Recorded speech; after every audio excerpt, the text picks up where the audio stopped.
महाराज जी के आज के विशेषांक में रक्षा सूत्र परिवार के सभी सदस्यों का हार्दिक स्वागत है।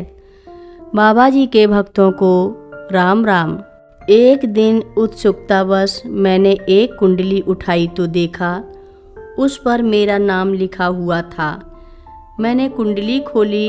कुंडली संस्कृत में लिखी होने के कारण मैं उसमें लिखा हुआ कुछ समझ नहीं पाई, परंतु जब मैंने उसे पूरा खोला तो अंत में काली स्याही से बड़े बड़े अक्षरों पर मेरी दृष्टि पड़ी तो देखा कि वहाँ अल्प आयु योग लिखा था। फिर उसके आगे लिखा था कि 42 वर्ष की आयु में मेरा जीवन समाप्त हो जाएगा।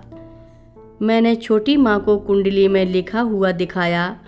माँ को भगवान की कृपा पर प्रगाढ़ आस्था थी। उन्होंने मुझसे कुंडली में लिखी बात पर ध्यान न देने के लिए कहा।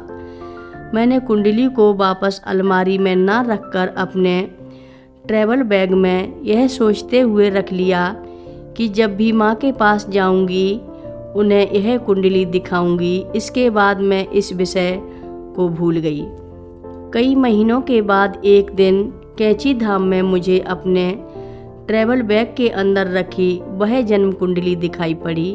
मैं केवल मनोरंजन के तौर पर कुंडली लेकर माँ की कुटिया में गई और माँ को कुंडली दिखाई। माँ ने कुंडली देखकर उस पर कोई विशेष ध्यान नहीं दिया और ना ही कुछ बोली। माँ ने मेरे हाथ से कुंडली छीनकर उसे समीप की खाली टोकरी में फेंक दिया और कुटिया से बाहर चली गई। मेरे लिए कुंडली का विषय यहीं समाप्त हो गया। इसके लगभग 1 वर्ष बाद माँ जगन्नाथपुरी की यात्रा पर गईं। उनके साथ हमेशा की तरह काफ़ी संख्या में भक्तगण भी यात्रा पर गए। सदा की तरह पहले कुछ दिन मंदिरों के दर्शन में व्यतीत हुए। फिर माँ ने एक दिन सब लोगों को सूर्य मंदिर दर्शन के लिए कोणार्क भेज दिया। हम में से कुछ लोग, जिनमें माँ भी थी, माँ के साथ ही रुकी रहीं। मध्याह्न के समय माँ ने चंदन झील जाने की इच्छा प्रकट की। वहाँ पहुँचने पर माँ चंदन झील की सीढ़ियों से नीचे उतरी और झील से थोड़ा जल अपने हाथों में लेकर अपने ऊपर छिड़का। मैंने भी माँ के पीछे पीछे सीढ़ी उतरकर झील से अंजलि में पानी लेकर माँ के चरणों में अर्पित किया। इतने में ही पलक भी न झपकी थी कि मेरा पैर सीढ़ियों पर जमी काई से फिसला और मैं झील में जा गिरी।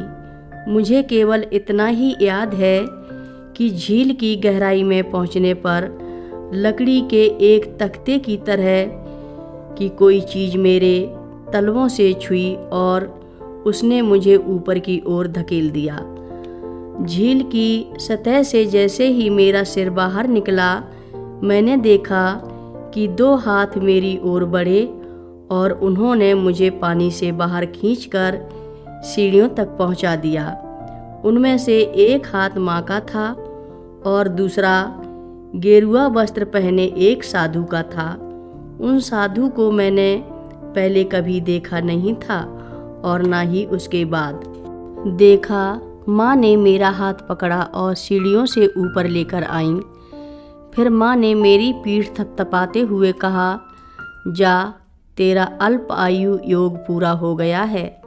उस समय मेरी आयु 42 वर्ष की ही थी। माँ के साथ जगन्नाथपुरी की अंतिम और चिरस्मरणीय यात्रा वर्ष 2010 की थी। जीवंती माता जी के शरीर छोड़ने के बाद माँ भी बहुत कम यात्राएं किया करती थीं।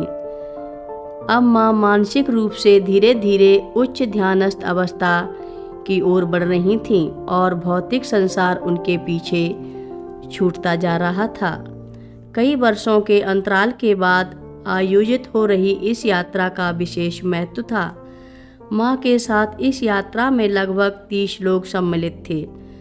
संपूर्ण यात्रा में माँ प्रसन्नचित्त लग रही थीं। मंदिरों के दर्शन नित्य भोर में, समुद्र किनारे से सूर्योदय के दृश्य का आनंद, संध्या के समय समुद्र किनारे बैठकर माँ ने सानिध्य में प्रार्थना करने का सौभाग्य और उनके श्री मुख से अनमोल वचन सुनने का अवसर मिलना हम सभी के लिए माँ के द्वारा दिया गया एक अविस्मरणीय उपहार था। जगन्नाथपुरी में माँ नित्य प्रातः समुद्र दर्शन के लिए जाया करती थीं। इस समय आकाश मंडल से सूर्य भगवान की लालिमा नीर निधि की लहरों पर खेलने लगती। माँ अटूट श्रद्धा से समुद्र को प्रणाम कर जल का स्पर्श करते हुए धीरे से कहती, रत्राकर रत्राकर रत्राकर। यह मधुर शब्द आज भी मेरे कानों में गूंजते हैं। फिर माँ ने बताया कि अल्प आयु योग टालने वाले स्वयं नीव करोरी बाबा जी महाराज हैं। हर रोज़ महाराज जी की कथाएं सुनने के लिए रक्षा सूत्र चैनल को सब्सक्राइब करें, शेयर करें और लाइक करें।